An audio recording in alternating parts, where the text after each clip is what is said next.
उस पे तो एक स्पेशल टीम उस पे गठित की गई है और सब प्रोसेस में है। और जिस प्रकार कानून व्यवस्था कड़ी है, जुडिशियल मामले में भी फंसा हुआ है, तो आगे जो भी आएगा रिपोर्ट उस हिसाब से कार्रवाई की जाएगी। लॉ एंड ऑर्डर बड़ा सख्त है।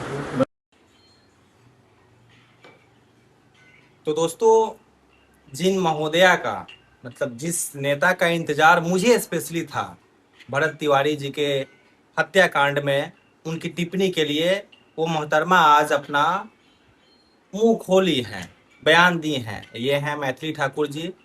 देखिए, आज 10-14 दिन हो गए ना भरत तिवारी हत्याकांड के। ये मैथिली ठाकुर जो है बिहार छोड़ के, बिहार से बाहर जा जाके अन्य मुद्दों पे बयान देती हैं, लेकिन इनके घर के जो इतनी बड़ी मुद्दे हो गए हैं, जहां से आउट ऑफ बिहार के नेता भी उस पर कमेंट कर रहे हैं। नॉट ओनली नेता, जो भी लोग सामाजिक लोग हैं वो अपनी पक्ष या विपक्ष में राय रख रहे हैं, लेकिन मैथिली ठाकुर का जबान अभी तक नहीं खुला था।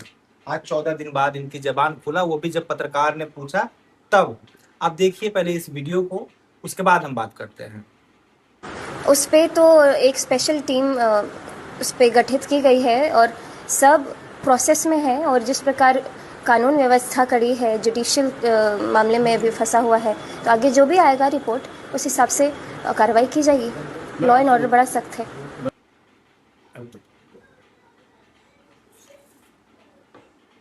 तो दोस्तों, आपने देख लिया मैथिली ठाकुर का कितना नपा तौला सटीक बयान था। नेता तो बन गई हैं आप मैडम।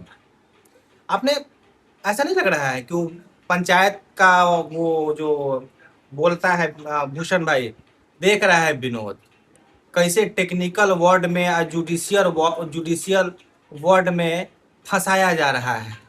हैं? काम होगा, इंक्वायरी करेगी, यह बात का तो दिक्कत है कि सब काम बड़ा धीरे धीरे होगा। ये इंक्वायरी या जुडिशियल सिस्टम में कैसे फंसा रही है मैडम, वही हो रहा है। मैडम इतनी भारी भारी वर्ड बोली है, जुडिशियल सिस्टम, कानून व्यवस्था। अरे भाई, उस कानून व्यवस्था के ही तो मतलब साख पे एक तरीका से आंच आया है। जिसे कानून स्थापित करने की जिम्मेवारी थी उसने कानून तोड़ा है। दुख इस बात का है, अगर समाज का कोई अन्य वर्ग कानून तोड़ा होता तो उतना दुख नहीं होता, क्योंकि जिसे जिम्मेवारी दी गई है कानून व्यवस्था स्थापित करने के लिए, वो कानून अपने हाथ में लेकर कानून तोड़ दी। न्यायपालिका को अपने हाथ में लेकर कानून तोड़ दी, लेकिन मैडम से एक वर्ड नहीं निकला, गिन के 3-4 वर्ड निकला है। यही मैडम जब बंगाल चुनाव में जाती हैं तो बोलती हैं हमको बिहार में डर नहीं लगता है, हमको बंगाल में डर लगता है। बंगाल में असहज, अनकंफर्टेबल महसूस करती है मैडम। बिहार में कहीं भाई, मैडम बिहार में डर लग रहा है लोगों को कि पुलिस कब गोली मार देगी, क्योंकि पुलिस, अब पुलिसिंग का डिफिनीशन बदल गया है। पुलिसिंग जो है वो समाज की रक्षा करना नहीं है। पुलिसिंग अपने हाथ में न्याय व्यवस्था और न्याय के तराजू ले लिया है। कोई कोर्ट कचहरी नहीं, कोई तारीख नहीं, कोई एफआईआर नहीं, डायरेक्ट शूट। तो डर हमें पुलिस से लग रहा है बिहार में मैडम, अपराधियों से तो लगता ही था। क्या करें अब बताइए ना मैम। अब बंगाल में जाके प्रवचन देती हैं, बिहार में जब बारी आई, जब आपके हीरो जो होने चाहिए, पुलिस हीरो होने चाहिए थे समाज के। पुलिस जो थे एक गार्डियन टाइप के होते हैं, जो रक्षा करते हैं, हर उस गलत चीजों से बचाते हैं आपको। आप समझिए, घर के माता पिता ही अगर दुश्मन हो जाएं, बच्चों के दुश्मन हो जाएं, बच्चों के जान के दुश्मन हो जाए, तो बच्चे किसके पास जाएंगे? पड़ोसी के पास तो जाएंगे नहीं। तो वही स्थिति है बिहार में। हमको तो बिहार में पुलिस से डर लग रहा है, बताइए ना, क्या कोई जवाब है? बंगाल में आपको डर लगता है, अब नहीं बोलिएगा कि बिहार में आप असुरक्षित महसूस कर रही है। हम बोल रहे हैं मैडम, और हम नहीं, बिहार की जनता बोल रही है।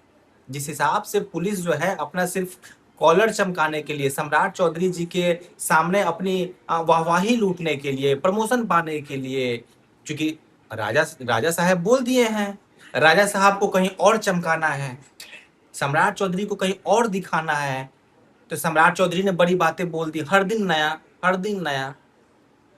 अब सम्राट चौधरी के नीचे पुलिस है, उसको सम्राट चौधरी के सामने चमकाना है अपना चेहरा। तो इस चेहरा चमकाने में कोई निर्दोष मारा जा रहा है। बस आप एकदम नपी तौली आना नहीं चाहिए। किसी के घर में ऐसा कांड हो जाएगा तब भी क्या मैथिली ठाकुर ऐसा ही बोलेंगे कि जांच हो रही है, न्यायिक व्यवस्था पे विश्वास रखिए। अब हम इसमें क्या क्या जांच हो जाने से किसी घर के बेटा वापस आ जाएगा? क्या जांच हो जाने से वो जो बूढ़ा बाप देखिए आप लोग, देखिए मैडम बूढ़ा बाप को, भरत तिवारी जी के पिताजी को आंखों में देखिएगा, वो पुलिस सर्विंग किए थे, पुलिस से रिटायर्ड है मैम।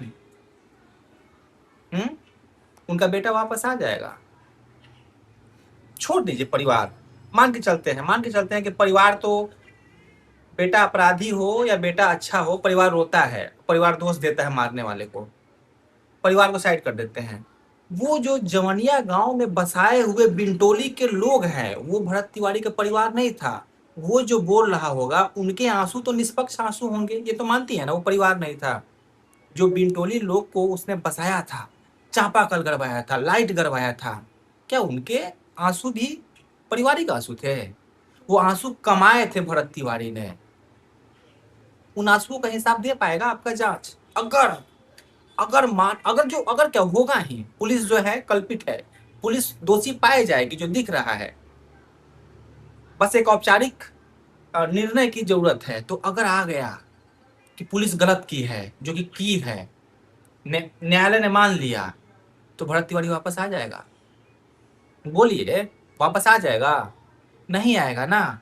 तो हम वैसा काम क्यों करते हैं कि जो काम करने के बाद किसी चीज, मतलब वही चीज है ना उली माल वाला, कि भाई जब पत्ता तोड़ दिए, जब पत्ता को जोड़ नहीं सकते हैं तो पत्ता तोड़े क्यों पेड़ से?